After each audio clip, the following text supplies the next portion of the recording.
Bom dia, igreja. Graça e paz da parte do nosso Senhor Jesus Cristo, amém? Hoje, para a meditação na palavra do Senhor, nós vamos estar meditando carta de Paulo aos irmãos que estão em Filipenses capítulo 1, do versículo 12 até o 18. Filipenses capítulo 1, de 12 a 18. Diz assim: quero que saibam, irmãos, que aquilo que me aconteceu tem, ao contrário, servido para o progresso do Evangelho. Como resultado, tornou-se evidente a toda a guarda do palácio e a todos os demais que estou na prisão por causa de Cristo. E os irmãos, em sua maioria, motivados no Senhor pela minha prisão, estão anunciando a palavra com maior determinação e destemor. É verdade que alguns pregam a Cristo por inveja e rivalidade, mas outros o fazem de boa vontade. Estes o fazem por amor, sabendo que aqui me encontro para a defesa do Evangelho. Aqueles que pregam por ambição egoístas, sem sinceridade, pensando que podem me causar sofrimento enquanto estou preso, mas o que importa? O importante é que, de qualquer forma, seja por motivos falsos ou verdadeiros, Cristo está sendo pregado e por isso me alegro. De fato, continuarei a alegrar-me. Amém?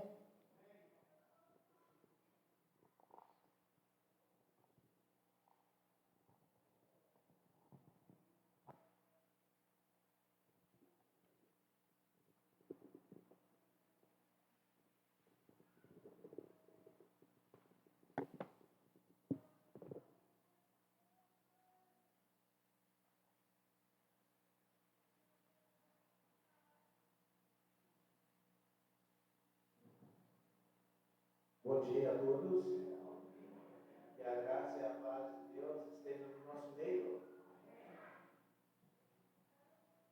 Gostaria de pedir que todos pudessem ficar de pé, para que nós pudéssemos iniciar esse período com uma oração.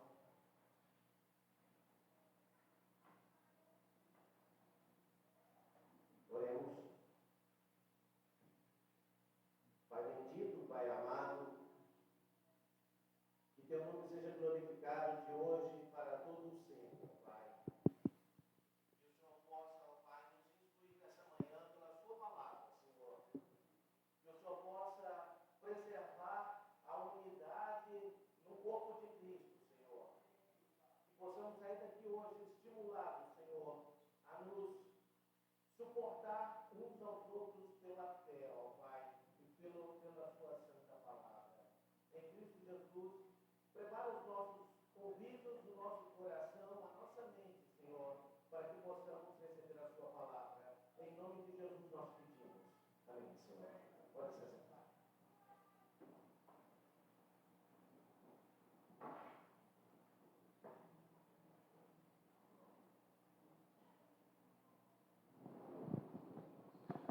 Antes de nós falarmos sobre a unidade cristã, como está aí no telão, eu quero fazer um agradecimento e prestar minhas homenagens aos jovens nesta congregação, que nos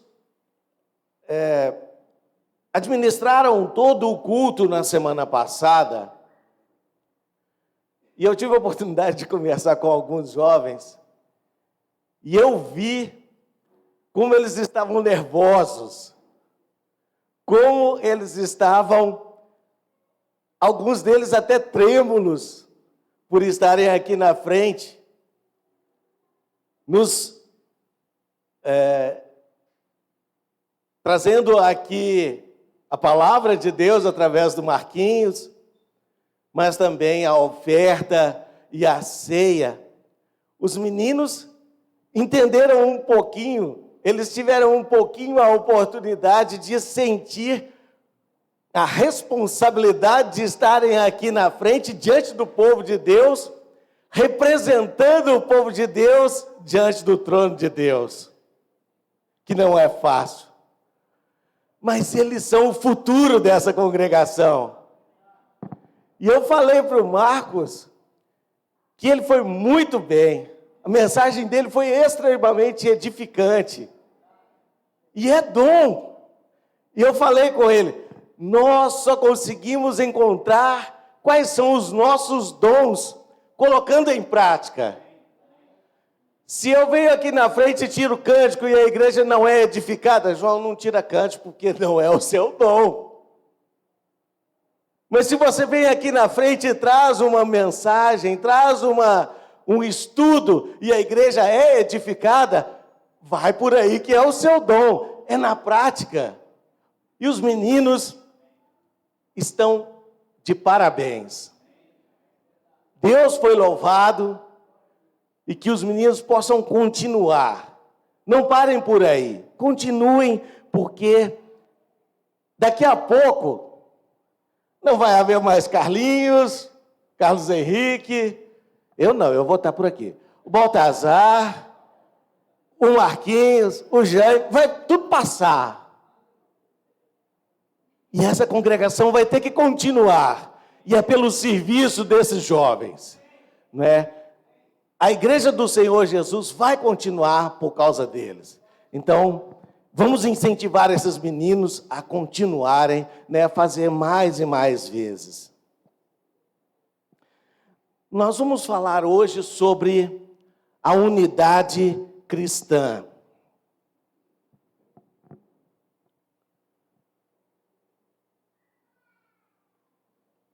O que é a unidade cristã? Se vocês têm a sua Bíblia aberta aí nesse texto que o Ronaldo leu para a gente, Filipenses capítulo 1, os versículos 12 e 13, e nessa sessão da carta de Paulo aos Filipenses, ele vai revelar algumas coisas sobre ele mesmo e sobre o seu trabalho evangélico em Roma. Os versículos 12 e 13 afirmam que ele estava encarcerado, ele estava preso. Paulo, ele estava preso em Roma. E aí ele estava aguardando o julgamento, que seria daqui a alguns dias. Versículos 12 e 13 fala assim: quero ainda, irmãos, cientificar-vos de que as coisas que me aconteceram têm antes contribuído para o progresso do Evangelho, de maneira que as minhas cadeias em Cristo se tornaram conhecidas de toda a guarda pretoriana e todos os demais. Versículo 14 também. A maioria dos irmãos, estimulados no Senhor por minhas algemas, ousam falar com mais desassombro a palavra de Deus. Às vezes acontecem algumas coisas nas nossas vidas que nos impedem de estarmos aqui em comunhão com os irmãos, né, compartilhando dessa unidade da igreja do Senhor Jesus. Mas essas coisas acabam estimulando a igreja a continuar. A continuar o trabalho, a continuar o evangelismo, a continuar trazendo mais pessoas para o corpo de Cristo. Isso que estava acontecendo com Paulo, apesar dele estar preso. E aí a gente poderia falar, poxa, Paulo preso? Ele deve ter feito alguma coisa de muito errado, sim. O que ele estava falando de errado é que aquelas pessoas, aquela sociedade não estava concordando, porque ele estava pregando o Evangelho. Ele estava pregando Cristo. E muitas pessoas não concordavam com aquilo. E aí estavam encarcerando Paulo, julgando que ele, preso, encarcerado, fosse silenciar a boca de Paulo, o evangelho, a pregação de Paulo. Só que a guarda pretoriana toda já estava evangelizada por Paulo, já ficou sabendo das coisas que Paulo falava. Apesar dele estar preso, mas ele continuou aquele trabalho todo dele lá. Mas a situação dele não era muito legal, não. Versículo 20, se você acompanhar comigo, o versículo 20 dessa mesma carta de Paulo, capítulo 1, versículo 20, fala assim: segundo a minha ardente expectativa e esperança de que em nada serei envergonhado. Ele sabia que ele estava ali. Irmãos, às vezes acontecem algumas coisas com a gente e que nos envergonham. E que nos envergonham e acabam envergonhando o corpo de Cristo, porque o que eu faço reflete diretamente no que, na igreja do Senhor Jesus. Se eu faço alguma coisa de errado, eu vou ser envergonhado. E a igreja vai ser envergonhada, infelizmente. Mas Paulo aqui, ele está falando que ele não seria envergonhado, porque ele sabia que ele estava fazendo era correto. Ele estava pregando o evangelho. Ele estava disseminando o evangelho para aquele povo todo. E aí Paulo continuou falando: em nada serei envergonhado. Antes, com toda a ousadia, como sempre, também agora, será Cristo engrandecido no meu corpo. E olha para vocês verem como que Paulo tinha noção do que poderia acontecer com ele. Quer pela vida, quer que ele fosse, o veredito soltasse Paulo e ele não continuasse mais na cadeia, ou pela morte. Paulo sabia que ele estava por um fio. Mas isso não calou a boca de Paulo. Isso não calou a boca de Paulo. Ele continuou pregando. Continuou fazendo o que era certo. E é por isso que ele não se envergonhava.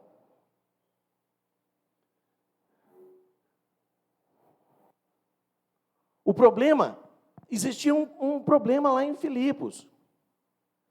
Versículo 15, a gente vai ver, alguns, eu coloquei aqui no telão, efetivamente proclamavam a Cristo por inveja e porfia. O que é inveja e porfia? Porfia é discussão, disputa. Um outro problema é que havia competição. Nos versículos 16 e 17, a palavra de Deus continua dizendo assim: estes, por amor, sabendo que estou incumbido da defesa do evangelho, aqueles, contudo, pregam a Cristo por discórdia, insinceramente, julgando suscitar a tribulação às minhas cadeias. O que estava acontecendo em Filipos? Tinha duas classes de pessoas. Algumas pessoas que estavam pregando o evangelho por boa vontade. Teve uma vez, um irmão falou comigo assim: ô João, você já recebeu alguma coisa na igreja por você pregar, por você dar aula? Eu disse: nunca. Eu acho isso até estranho de falar. Na igreja do Senhor Jesus, eu nunca ouvi falar isso. Todos os irmãos que fazem alguma coisa aqui, os meninos que estavam aqui na semana passada, o Jaime, que está aqui há tanto tempo, o Baltazar, pregam de boa vontade. Pregam falando do amor de Deus, do evangelho, por boa vontade. Nunca recebi nenhum centavo e nem quero.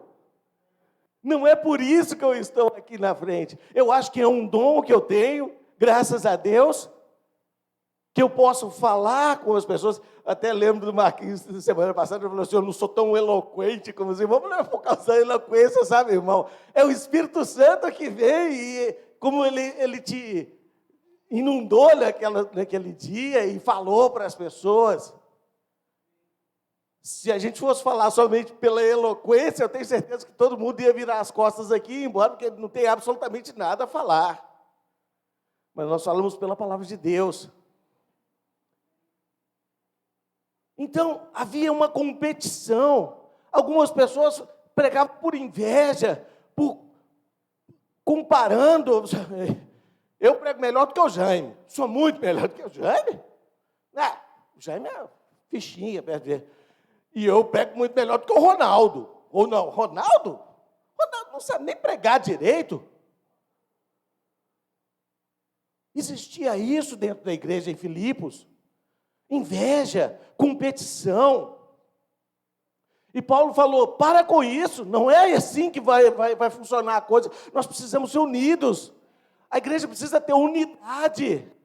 Nós precisamos ter boa vontade para pregar o Evangelho, no ensino, na comunhão.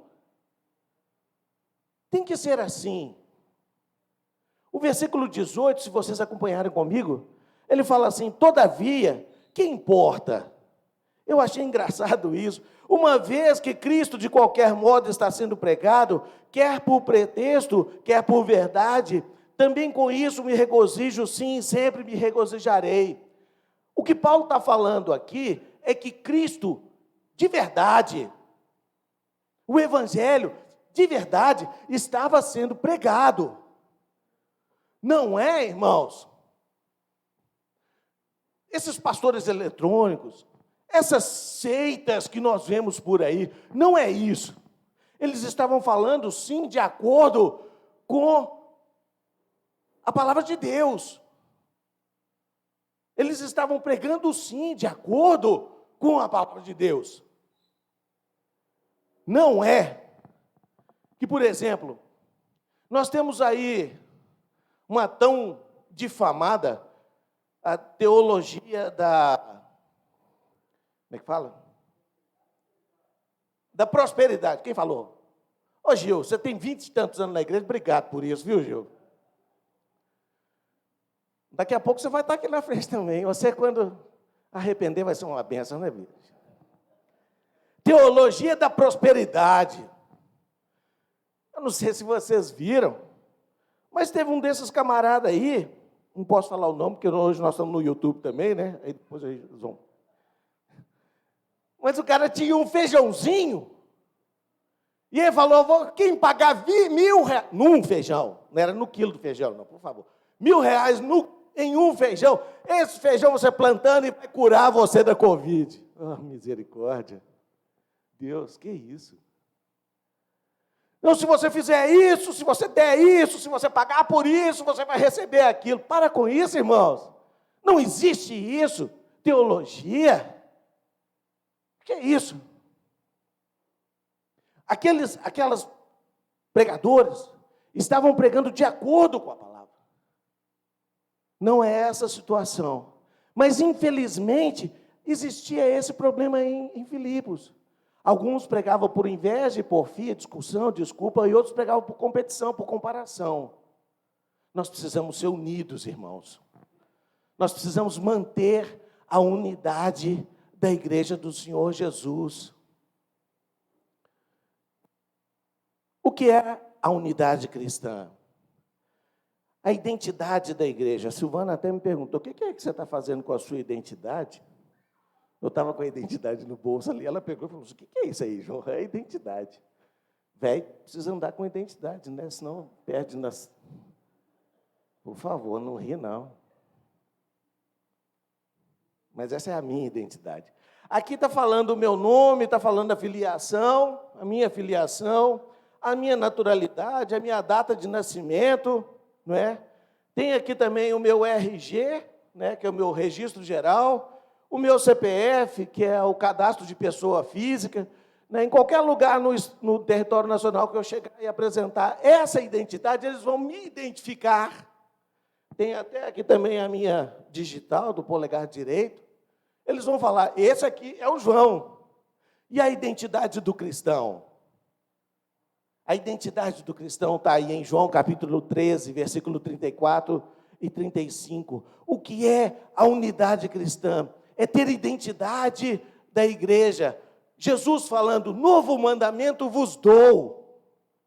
Não é algo que nós possamos falar assim: eu acho que eu posso, eu acho que está legal, eu vou fazer em algum momento. Não, não é isso.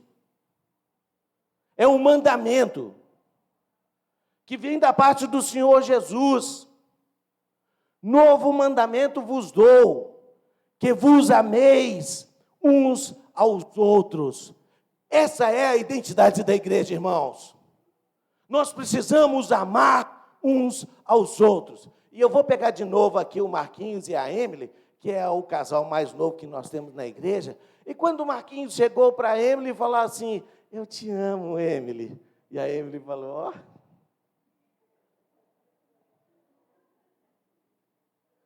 Que legal. Ele me ama. Não foi assim, Emily? Falou. Só que a Emily virou para o Marquinhos e falou assim, e aí? O que você vai fazer?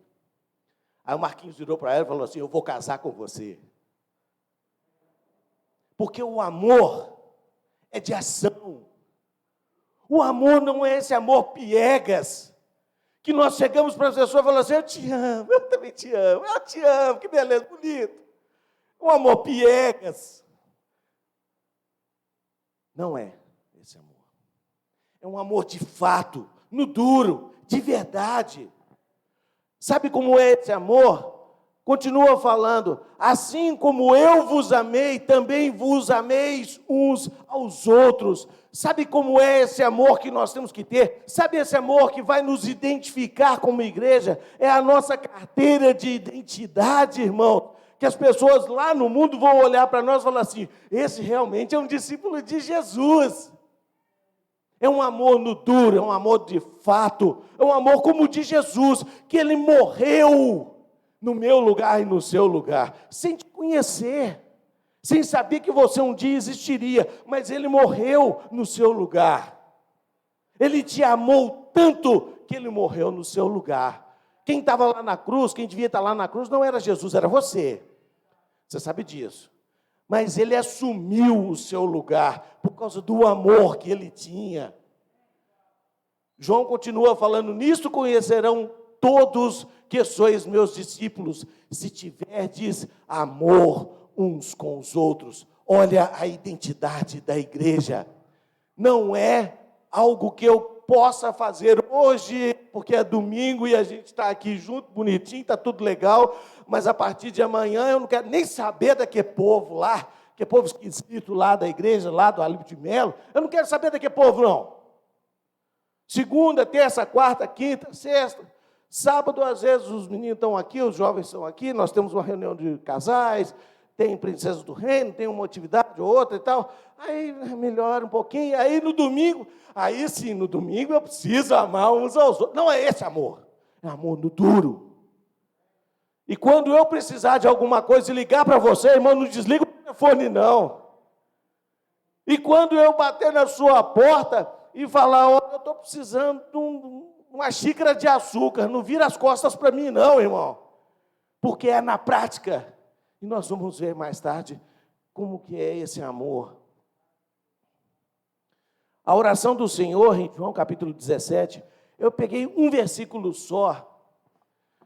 Já não estou no mundo, Jesus falando, mas eles continuam no mundo, ao passo que eu vou para junto de ti. Pai Santo, guarda-os em teu nome, que me desses, para que eles sejam um, assim como nós. Então Jesus está falando aqui, Pai Santo, guarda-os em teu nome, que me destes. Jesus sabe que, em outros versículos desse capítulo 17 de João, Jesus fala, você me deu essas pessoas. A igreja é dele, os discípulos dele, foi Deus quem deu para ele. E ele falou, guarda-os em teu nome, que me desses, para que eles sejam um, assim como nós também somos. Nós temos que ser um, irmãos, assim como Jesus e Deus é um. Está vendo a unidade da igreja? Como ela deve ser? Ela deve de ser a nossa identidade, mas ela deve de ser também como Jesus e Deus são um. O meu negócio tem hora que funciona, tem hora que não funciona.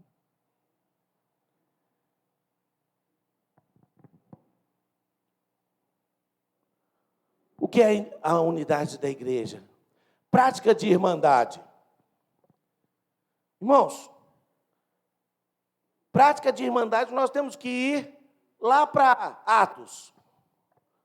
E nós vamos ver aqui em Atos, capítulo 2, versículos 42 até o versículo 47.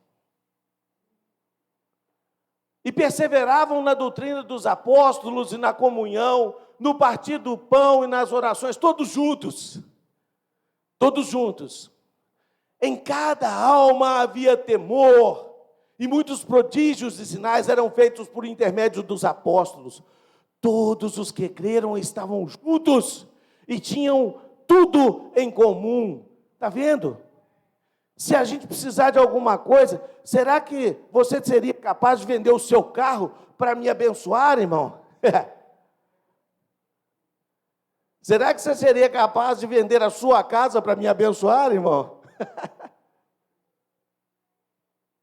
Vendiam as suas propriedades e bens, distribuindo o produto entre todos, à medida que alguém tinha necessidade. Diariamente perseveravam unânimes no templo, partiam o pão de casa em casa e tomavam as suas refeições com alegria e singeleza de coração, louvando a Deus e contando com a simpatia de todo o povo. Enquanto isso, acrescentava-lhes o Senhor dia a dia os que iam sendo salvos. Continua a prática da irmandade. Atos capítulo 4, versículo 32 e 35.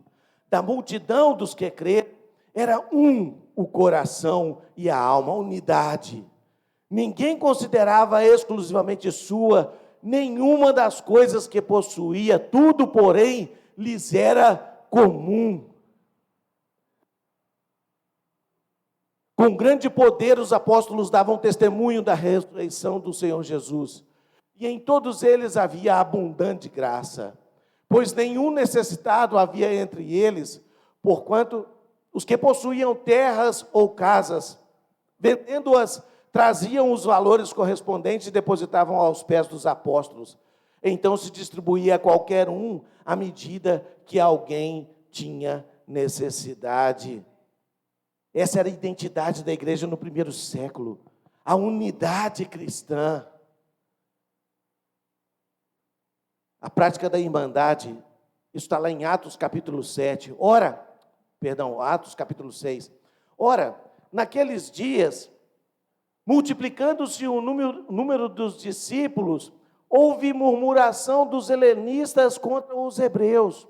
Os helenistas eram os judeus que haviam nascido ou sido criados na Grécia, ou havia assimilado a cultura grega. Então, esses helenistas, eles estavam murmurando, por quê? Porque as viúvas deles estavam sendo esquecidas na distribuição diária.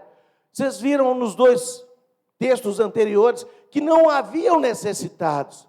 Na medida em que as pessoas precisavam, eles vendiam as suas casas, eles vendiam as suas terras, eles faziam qualquer coisa, mas tudo era comum para as pessoas. Então não havia necessitado. Mas nesse momento, os helenistas estavam reclamando, estavam murmurando, porque as suas viúvas estavam sendo negligenciadas na distribuição diária.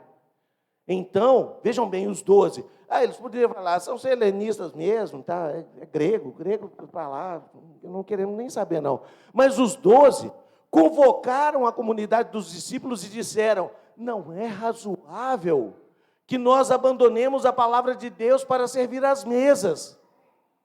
Mas, irmãos, escolhei dentre vós 7 homens de boa reputação, cheios do espírito e de sabedoria, aos quais encarregaremos desse serviço, e quanto a nós, nos consagraremos à oração e ao ministério da palavra. O parecer agradou a toda a comunidade, e elegeram Estevão, homem cheio de fé e do Espírito Santo, Filipe, Prócoro, Nicanor, Timão, Pármenas e Nicolau, prosélito de Antioquia.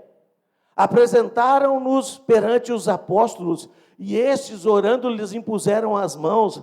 Crescia a palavra de Deus, e em Jerusalém se multiplicava o número dos discípulos. Também muitíssimos sacerdotes obedeciam à fé. Teve um problema, e eles resolveram rapidinho, não deixaram que a unidade fosse quebrada, não deixaram que a identidade da igreja fosse desfalecida, acabasse a identidade da igreja, a unidade cristã, ela tem que ser mantida. Existe uma parte de Deus e uma parte nossa. A nossa parte. Rogo-vos, pois eu, prisioneiro no Senhor, que andeis de modo digno da vocação a que fostes chamados, com toda humildade e mansidão, com longanimidade, suportando-vos uns aos outros em amor, esforçando-vos diligentemente por preservar a unidade do Espírito no vínculo da paz. Essa é a nossa parte. Nós temos que nos esforçar para manter a unidade do Espírito no vínculo da paz, andando com humildade, com mansidão, com longanimidade. Ser longânimo, irmãos. Você tem pouca paciência, precisa aumentar a sua paciência, longânimo. Esforçando por preservar a unidade do Espírito no vínculo da paz. A parte de Deus ele já fez. Há somente um corpo e um Espírito.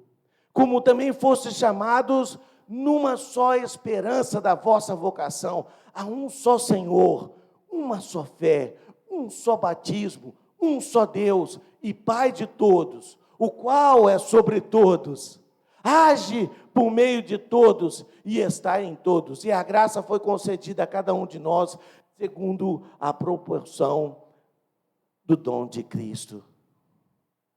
Existe a nossa parte e a parte de Deus. Nós temos que manter a unidade cristã. O alvo de nós mantermos a unidade cristã é o evangelismo. Filipenses capítulo 1, versículos 27 e 28, a palavra de Deus diz assim: vivei acima de tudo por modo digno do evangelho de Cristo, para que, ou indo ver-vos, ou estando ausente, ouça no tocante a vós outros que estáis firmes em um só espírito, com uma só alma, lutando juntos pela fé evangélica, e que nada estáis intimidados pelos adversários, pois o que é para eles prova evidente de perdição, é para vós outros de salvação, e isso da parte de Deus. Porque nós temos que manter a unidade cristã, porque nós temos que ser muito unidos. Se você não está vindo aqui no Instituto de manhã, você está perdendo uma ótima oportunidade de saber disso, mas nós estamos aprendendo que o dragão vermelho, que é chamado diabo e Satanás, ele não para em nenhum momento de perseguir a mulher. Quem é a mulher? O povo de Deus, a igreja. E ele persegue mesmo. E ele quer fazer com que você saia por aquela porta e nunca mais retorne. Ele quer acabar com essa unidade cristã. Ele não quer que haja unidade cristã no nosso meio. Ele quer acabar com isso, porque ele, já foi para o beleléu, e ele sabe disso. Outro dia eu estava falando com o Jaime, algo que eu vi na internet, eu achei muito interessante, e o cara falou assim: isso é pesado, hein? Presta atenção, olha como que é pesado. Satanás, o diabo, ele já sabe que ele é um derrotado. Ele é derrotado. Só que ele levanta todos os dias e ele vai atrás de você. Ele vai te buscar. Ele não quer que você continue nessa unidade cristã. Ele não quer que você faça parte do corpo de Cristo. Ele quer te levar lá para o mundo. Lá pertence a Ele. Mas aí você que já é parte dos vencedores, do time vencedor, levanta de manhã e aí tem uma dorzinha no pé. Ai, meu pé hoje está doendo tanto. Não vou na igreja, não. Não vou na igreja. Não, mas tem que ir porque você faz parte lá da escala hoje. Ai, está doendo meu pé, não posso ir, não. E tomando demais. Vai o outro lá no meu lugar, qualquer um faz lá, porque eu não vou nem falar com pessoa que eu estou com dor no pé. Você que já é parte do time campeão, qualquer coisinha te espanta, qualquer coisinha te tira do caminho, qualquer coisinha faz você, tem alguma coisa que está ruim, e qualquer coisinha está ruim. Mas Satanás não. Satanás ele levanta todo dia, no time perdedor, e ele quer buscar você, e ele quer acabar com essa unidade. Não deixe isso não. Nós precisamos preservar essa unidade pelo vínculo da paz, e nós precisamos falar com todo mundo que nós somos desse time campeão. Como alcançar a unidade cristã? Que tipo de unidade? Generosidade e abnegação. Abnegação é a ação caracterizada pelo desprendimento e altruísmo, em que a superação das tendências egoístas da personalidade é conquistada em benefício de uma pessoa, causa ou princípio. Dedicação máxima. É assim que nós temos que alcançar a unidade. Olha o que diz Romanos capítulo 12, versículo 3 até o versículo 5. Porque pela graça que me foi dada, digo a cada um dentre vós que não pense de si mesmo além do que convém. Antes, pense com moderação, segundo a medida da fé que Deus repartiu a cada um. Porque assim como num só corpo temos muitos membros, mas nem todos os membros têm a mesma função, assim também nós, conquanto muitos, somos um só corpo em Cristo e membros uns dos outros. Romanos, capítulo 12 ainda, versículo 16, também fala assim: tende o mesmo sentimento uns para com os outros, em lugar de ser desorgulhosos, condescendei com o que é humilde. Sabe o que é condescender? Eu coloquei aqui para a gente entender. Consentir, ceder ou transigir em qualquer coisa, renunciando à superioridade. Mas sabe o que muitas vezes nós fazemos, irmãos? Nós consentimos, nós condescendemos com aquele que é humilde? Não. Muitas vezes nós colocamos ele embaixo da planta do nosso pé e acabamos de massacrar e matar. O irmão é humildezinho. Às vezes nós até acabamos com a fé de alguém, mas nós temos que ganhar porque nós somos orgulhosos. Porque eu tenho 50 anos de igreja, porque eu tenho 26 anos de igreja, porque eu sou isso, porque eu sou aquilo, eu sou um pregador da igreja do Senhor Jesus, e aí eu não posso condescender. Eu tenho que ser orgulhoso, irmão. Para com isso. Como nós podemos alcançar a unidade cristã desse jeito? Em lugar de ser desorgulhosos, condescendei com o que é humilde. Não sejais sábios aos vossos próprios olhos. Lá em Tiago, capítulo 2, versículo 4, a palavra de Deus, num trecho falando sobre que nós não podemos fazer acepção de pessoas, nem aqueles mais feras, nós não podemos chamar. Ô Carlos, você que é rico, faça favor, senta aqui na frente. Ô Tiago, né? Cadê o Tiago? O Tiago não está aí, não? O Jaime falou que o Tiago que é rico. Senta o Tiago aqui na frente. Mas o João, coitadinho do João, está ruim, está as pernas. Senta lá atrás. Vai lá para trás, João. Aqui na frente é só para os ricos, é só para quem pode, só para, né? É a igreja. Que isso, irmão? Nós não podemos fazer isso. Acepção de pessoas. Tiago, capítulo 2, versículo 4, ele fala assim: juízes tomados de perversos pensamentos. Nós não podemos ser esse tipo de juízes. Nós não podemos ser orgulhosos. Nós temos de condescender com os que são humildes. É dessa forma que nós vamos alcançar a unidade cristã.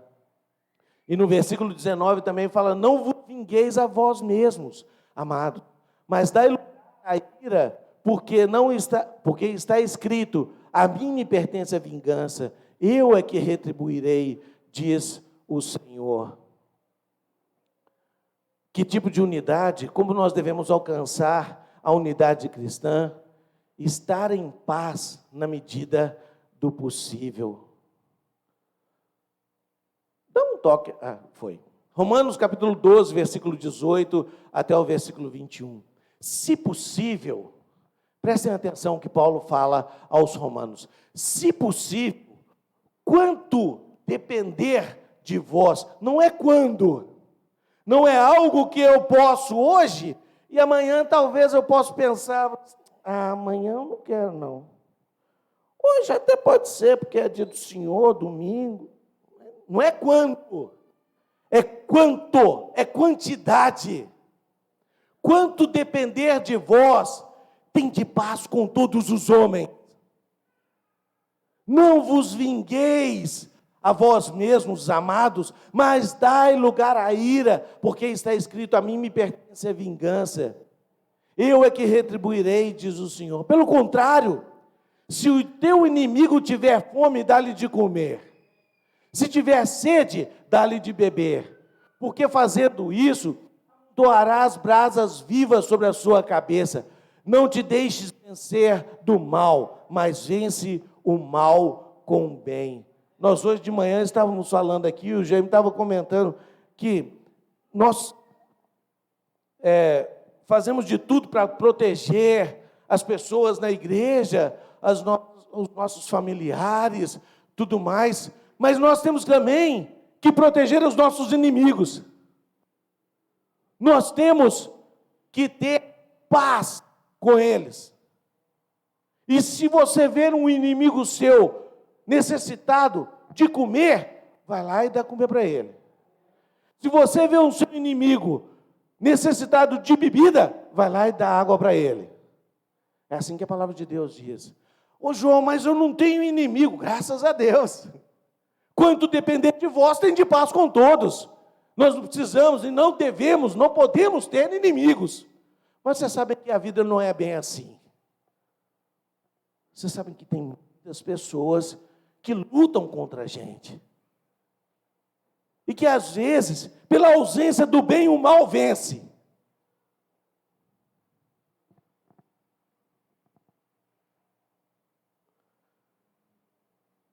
Como alcançar a unidade cristã, e nós vamos terminar por aqui. No ensino, no verdadeiro amor por Cristo e a igreja. 1 Coríntios, capítulo 1, versículo 10.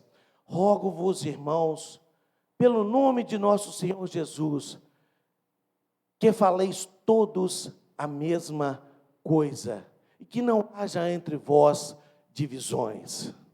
Antes, sejais inteiramente unidos na mesma disposição mental e no mesmo parecer. E o apelo hoje de manhã é que nós sejamos servos, unidos pelo vínculo da paz. Que Deus possa nos abençoar. Eu peço a vocês que possam ficar de pé novamente.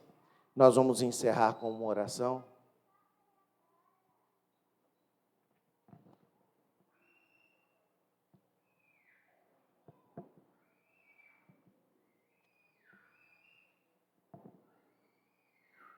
Oremos. Pai amado, graças nós te damos, ó Pai, pela exposição da sua santa palavra hoje, nessa manhã, Senhor. Obrigado, ó Pai, porque nós fazemos parte do corpo de Cristo, ó Pai. Obrigado, ó Pai, porque nós temos aqui, Senhor, paz. Nós não temos aqui divisões, Senhor. Obrigado, Senhor, pela unidade cristã que impera no corpo de Cristo, ó Pai. Que o Senhor possa continuar mantendo essa unidade cristã, ó Pai, pelo vínculo da paz, Senhor. Que possamos aprender com os estudos, Senhor, que nós precisamos condescender com os humildes, ó Pai. Que nós possamos suportar uns aos outros em amor, Senhor. Que o Senhor possa fazer com que isso possa penetrar no nosso coração, na nossa alma, na nossa mente, e que nós possamos agir naturalmente dessa forma, ó Pai. Abençoe e dispensa a sua igreja nesse momento para os seus lares, ó Pai, para que eles possam ser abençoados durante todo o caminho até chegar nos seus lares. Que o Senhor possa abençoar também, ó Pai, a todos nós, mesmo que nós estejamos longe geologicamente, ó Pai, ao longo dessa semana, mas que o Senhor possa manter essa unidade durante todos esses dias. Em nome de Jesus nós choramos. Amém, Senhor.